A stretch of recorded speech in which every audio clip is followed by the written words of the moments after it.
రాష్ట్రాన్ని 5 సంవత్సరాలు జగన్మోహన్ రెడ్డి పరిపాలించాడు.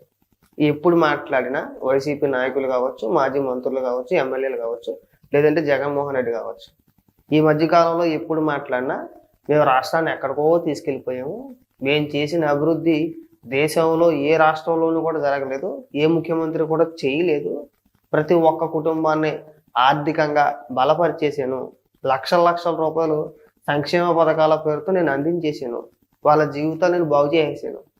వాళ్ళందరూ కూడా దేవుడి ఫోటోలు తీసేసి నా ఫోటో ఎట్టేసుకున్నారు. డైరెక్ట్గా రోజా అయితే డైరెక్ట్గా వెళ్ళి దేవుడి మూలన అంటించేసింది జగన్మోహన్ రెడ్డి ఫోటోని, స్టిక్కర్ని. వాళ్ళు వచ్చి ఏమని మాట్లాడతారంటే రాష్ట్ర ప్రజల దగ్గర డబ్బులు లేవని చెప్పేసి ఒకడు, పండగ జరగట్లేదని చెప్పేసి ఒకడు, ఇంకొకటి ఏమని మాట్లాడతాడంటే రాష్ట్రంలో విచ్చలవిడిగా మన క్యాసినోలు, గుండాట్లు, అమ్మాయిలతో డ్యాన్సులు వేస్తారని చెప్పేసి అని మాట్లాడుతున్నారు. వీడి పేరు కారుమూరి వెంకటరెడ్డి. వీడి సాక్షిలో కూర్చొని పెద్ద పెద్ద ఓపెన్ చేస్తారు. రాష్ట్రంలో క్యాసినోని తీసుకొచ్చారు, క్యాసినో ఆడుతున్నారు, ఏం చెప్పాలి దీనికి అని చెప్పేసి. అసలు క్యాసినోని రాష్ట్రానికి పరిచయం చేసింది వైసీపీ నాయకులు కొడాలి నాని, వల్లభనేని వంశీ. ఆ రోజు మీరు ఏమైనా మాట్లాడారయ్యా? ఒకసారి కారుమూరి వెంకటరెడ్డి ఏమైనా మాట్లాడుతున్నారు వినిపిస్తా చూడండి.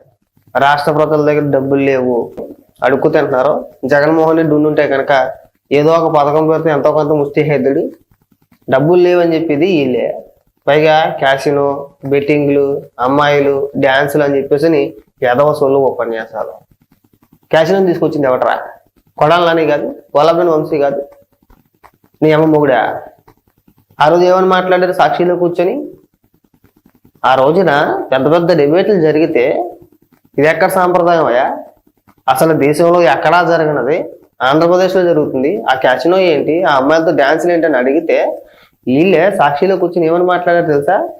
తప్పేంటండి, పండగండి, పండగలో ఆ మాత్రం ఎంజాయ్మెంట్ ఉండదా అండి, అంటే చేయకూడదా అండి, చేయకూడదని చెప్పేసి రూల్ ఏమన్నా ఉందా అని చెప్పేసి మళ్ళీ వీళ్ళే మాట్లాడారు సాక్షిలో కూర్చొని. కొడాలి నాని కాదు తీసుకొచ్చింది.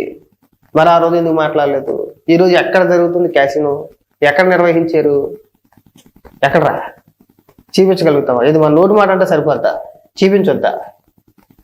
ఒక పక్క డబ్బులు లేవు, రాష్ట్ర ప్రజల చేతిలో డబ్బులు లేవు, పండగ జరుపుకోవట్లేదు అనేది వీళ్ళే. మరొక పక్క క్యాసినోలు, అమ్మాయిలతో డ్యాన్సులు, ఇచ్చలవిడిగా పందాలు, బెట్టింగ్లు అని చెప్పేసి మాట్లాడేది వీళ్ళే. ఎక్కడైనా పొంతన ఉందా? ఒక స్క్రిప్ట్ చదవడం సరిపోద్ది, ఒక 100 స్క్రిప్టులు చదివే మాకండి, ఎవరికి అర్థమై చదవట్లా. మాట్లాడితే మా అన్న ఎక్కడికో తీసుకెళ్ళిపోయాడు, మరో పక్క డబ్బులు లేవంటారు, మరో పక్క అడుక్కు తింటున్నామని చెప్పేసి అంటారు, మరొక పక్క విషప్రచారం, వీడు చూసింది లేదు చచ్చింది లేదు. ఒకవేళ నిజంగా క్యాసినో ఎవరైనా నిర్వహించి ఉంటే కనుక మన సాక్షిలో అయినా సరే వార్త రావాలి కదా, వచ్చిందా? పైగా విశ్వ సంస్కృతిని తీసుకొచ్చింది మీరు నాయన. రాష్ట్రాన్ని 5 ఏళ్ళు పరిపాలించి ఎంతవరకు నాశనం చేయాలో అంతవరకు చేసేసారు, ఎంత చండాలం చేయాలో అంత చండాలం చేసేసారు, చెయ్యని పని అంటూ లేదా అన్ని చేశారు.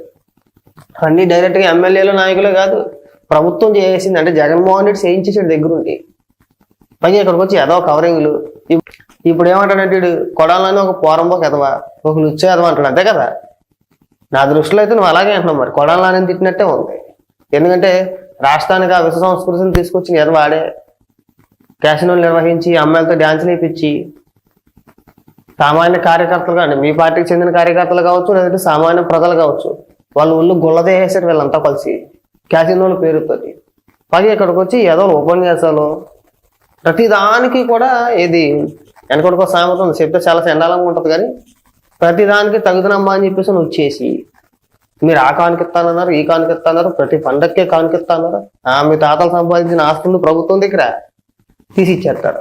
రాష్ట్రానికి మీరు పీకి పొడిచింది ఏముందని చెప్పేసి ఇక్కడ రాష్ట్రాన్ని అప్పులు గొప్ప చేసేసి పైగా ప్రతి పండక్కి కానుకిచ్చేస్తా అని చెప్పేసి చంద్రబాబు నాయుడు గారు చెప్పారా? ఎప్పుడు చెప్పారా ప్రతి పండక్కి కానుకిస్తామని చెప్పేసి? ప్రతి పండక్కి కానుకిచ్చేస్తాను కానీ మనం మిగిలి బడ్జెట్లో ఉన్నామా? మనకి రాష్ట్రానికి అప్పులు లేకుండా ఉన్నామా? అప్పులు గొప్ప చేసేసి పైగా అన్నట్ట ప్రతి పండక్కి కానుకిచ్చేస్తామన్నారు. ఇవి మాట్లాడితే కానుకలు ఇచ్చేయండి. సిగ్గు ఉండాలని కొద్దిగా మాట్లాడడానికి. మంచి జనం ఎత్తిన తర్వాత కాస్త సిగ్గు ఉండాలి. పైగా చంద్రబాబు నాయుడు గారు ప్రతి పండక్కి కానుకిచ్చేస్తా అని చెప్పేసి అన్నారట. వీళ్ళు చెప్పేసి ఒళ్ళు ఓపెన్ చేశారు. ఒక మాట వాస్తవం ఉన్నది, అన్నీ అబద్ధాలు. 14 నుంచి 19 వరకు అదే చెప్పుకొచ్చారు. అధికారంలోకి వచ్చిన తర్వాత ఏమైందిరా మీరు ఎన్ని చెప్పుకొచ్చారు కదంటే దానికి ఒకడు సమాధానం చెప్పలా, మళ్ళీ మొదలెట్టేశాడు. 6 నెలలు అయింది, 6 నెలలు కానీ చెప్పడం మొదలు పెట్టేశాడంటే రాష్ట్ర ప్రభుత్వం చేతిలో డబ్బులు లేవు, అడుక్కు తింటున్నారు. జగన్మోహన్ రెడ్డి ఉంటే ఇంట్లో కూర్చోబెట్టి సంవత్సరానికి 15,000 రూపాయలు వేసి ఆ 15,000 రూపాయలతో మీరు బతికేయండి చక్కగాను, మీ మొఖాలకి మీ బతికి అదే ఎక్కువ అని చెప్పేసి అనేవాడు అని చెప్పేసి ఇక్కడికి వచ్చి ఎదవ ఉపన్యాసాలు చెప్తున్నారు.